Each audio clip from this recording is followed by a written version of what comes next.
wọ́n ní ká fọgbọ́n lọ́gbọ́n ṣọgbọ́n níṣà wọn nílé alára wọ́n ní ká fìmọ̀ onímọ̀ ṣèmọ̀ níṣà wọn olóde ìjẹ́rò kí a kọ Ifá mọ Ifá ló mú ní mọ̀fá kí a kọ ògùn mọ́ ògùn ní mú ní mọ ògùn àgbà tí ò kọ́ fá mọ́fá tí ò kọ́ ògùn mọ́ ògùn tínú ara rẹ̀ ni yóò mọ̀ mọ́ torí bí ojúmọ́ ṣe mọ́ lọ́gbọ́n gorí ọgbọ́n tí ìmọ̀ ń gorí ìmọ̀ kò sí ẹ̀dá tó mọ̀ tán òun ni a ṣe ń fi ojoojúmọ́ ayé ìgbà rìsáàṣì. ìṣẹ̀ṣẹ̀ ni ká máa ṣe ìṣẹ̀ṣẹ̀ ni ká máa ṣe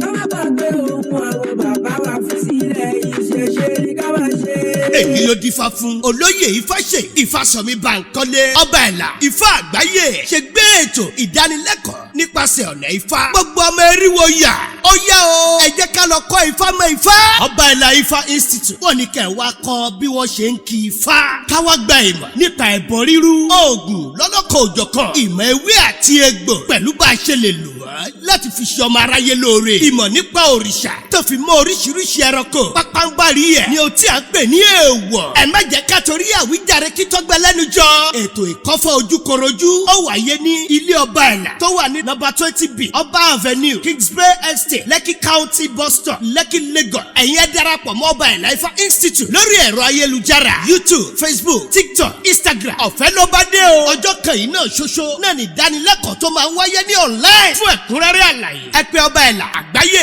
sórí nọ́mbà yìí 09123481670 lẹ́ẹ̀kan sí o 09123481670 àjọjọ́ Tuesday àti Wednesday ní ìdánilẹ́kọ̀ọ́ náà ó máa wáyé o aago 8 àárọ̀ sí aago 11 ìyálẹ̀ta Ifá ó bá wa ṣe o